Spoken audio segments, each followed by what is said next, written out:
A questão trata de direito administrativo, dando seguimento aqui aos treinos. A Lei 8.429, Lei de Improbidade Administrativa, foi alterada pela Lei 14.230 de 2021, que trouxe importantes modificações em seu texto para melhor adaptá-lo ao sistema constitucional afeto ao direito administrativo sancionador. Entre as inovações, inseriram-se dispositivos sobre a aplicação das sanções, notadamente o artigo 21, inciso 1, que assinala o seguinte: a aplicação das sanções previstas nesta lei independe da efetiva ocorrência de dano ao patrimônio público, salvo quanto à pena de ressarcimento e as condutas previstas no artigo 10 desta lei. Em relação a esse contexto, atenda de forma fundamentada, com base na doutrina e no entendimento do STF, ao que se segue. O ilícito de improbidade administrativa se insere no âmbito do direito administrativo sancionador?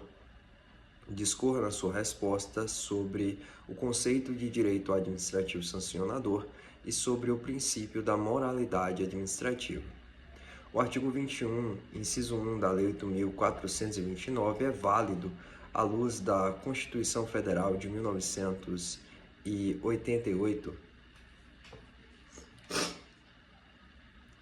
Bom, o ilícito de improbidade administrativa, na visão do STF, ele faz parte do direito administrativo sancionador, que é aquele que pretende impor, com a devida observância do contraditório, da ampla defesa, do devido processo legal, as sanções àqueles que pratiquem ilícitos administrativos.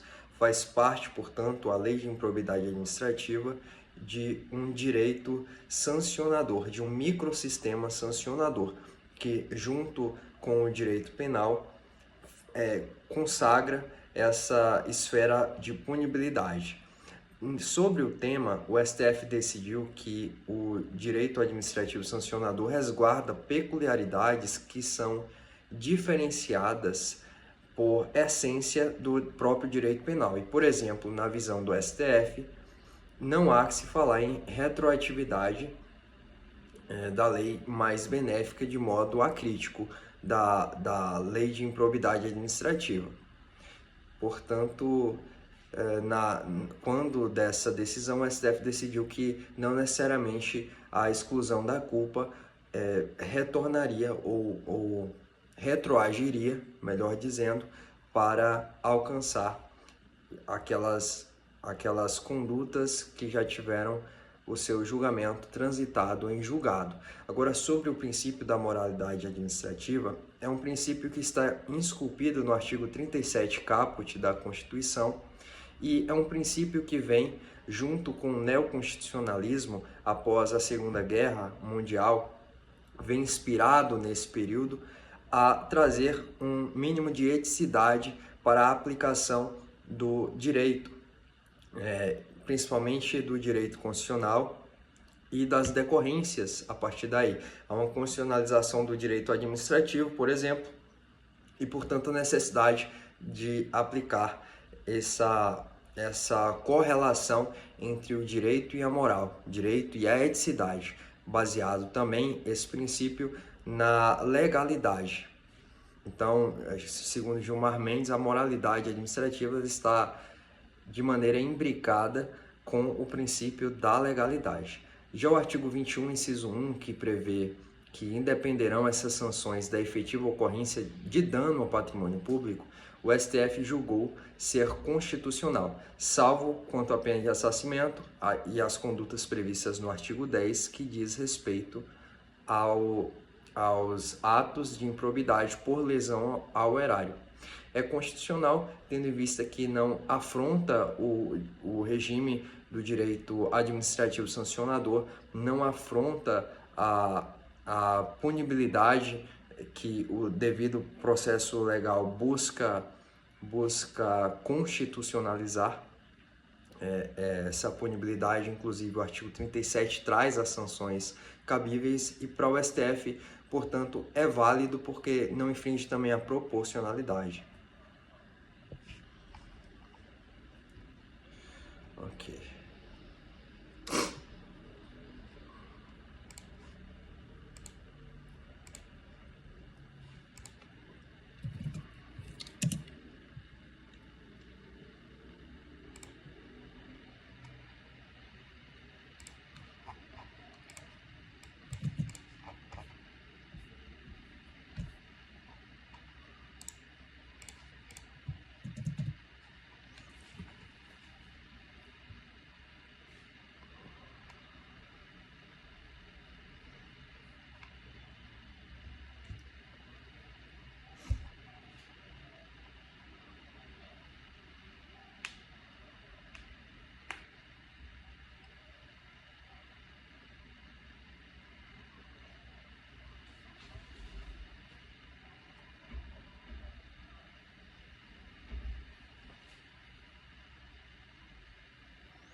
Próxima questão, direito constitucional. Responda de forma fundamentada ao que se pede a seguir. Em que consiste o princípio da publicidade? De que outros princípios ele deriva? Com quais princípios ele se relaciona? Este princípio se aplica apenas ao Poder Executivo? Em que casos se excepciona o princípio da publicidade em favor do sigilo? O respeito ao princípio da publicidade se obtém plenamente com a publicação de atos na imprensa oficial. A postura da administração pública para cumprir o princípio da publicidade deve ser apenas passiva.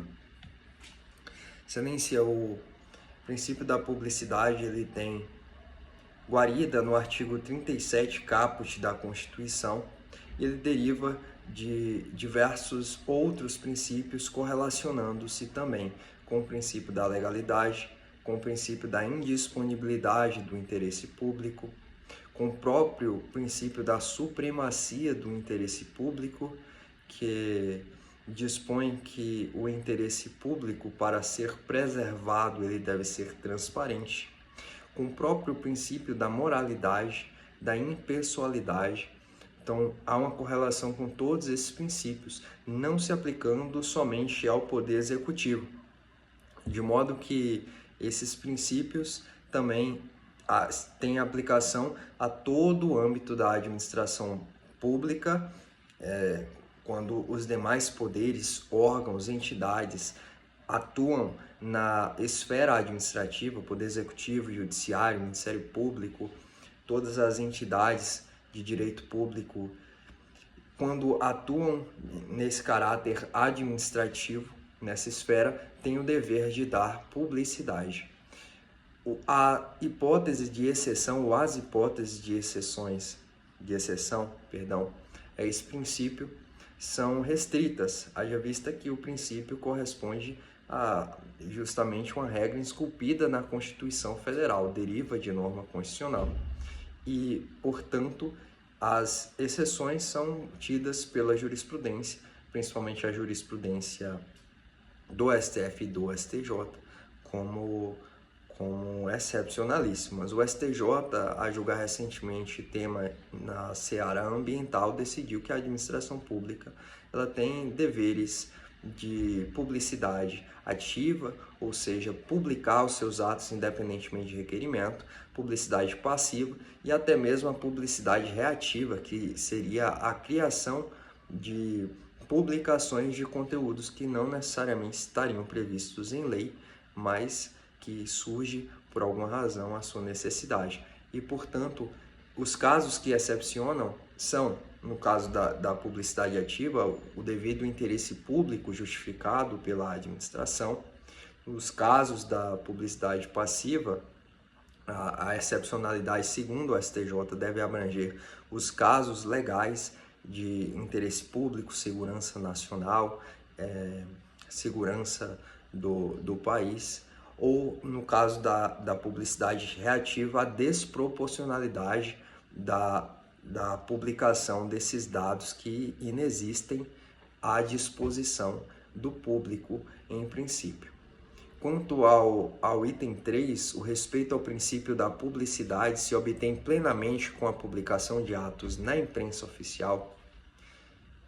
A postura da administração pública para cumprir o princípio da publicidade deve ser apenas passiva?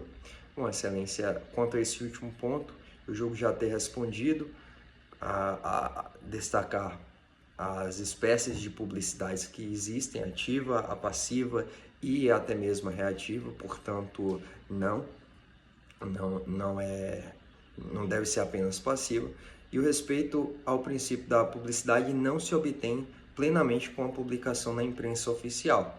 Isso porque existem outros meios mais eficazes, falando aqui pragmaticamente, porque a população nem sempre está tem acesso ou está ciente desse meio de publicidade, embora sejam presumidos públicos os atos ali publicados, mas esse princípio deve ter o seu meio mais amplo possível. Nesse sentido, veio o Código de Processo Civil a tratar das formas eletrônicas de publicação dos atos processuais, e nesse ínterim também a própria internet, sites, sítios eletrônicos, como a própria Lei 14.133 traz, seriam meios mais eficazes para cumprir essa finalidade.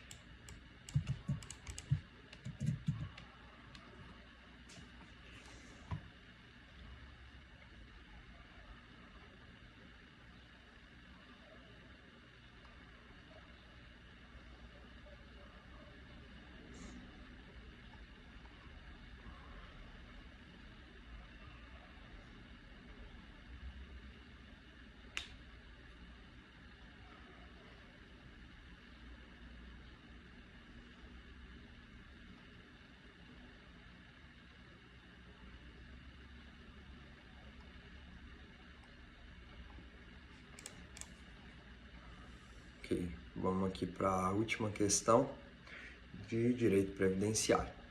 Considere a seguinte situação hipotética. Determinado sindicato de servidores públicos federais titulares de cargo efetivo da área de saúde começou negociação com o governo federal e, entre outros pleitos, solicitou um incremento no aporte de contribuições para o Fundo de Previdência Complementar dos servidores que ingressaram no serviço público após a promulgação da Emenda Constitucional 103 de 2019.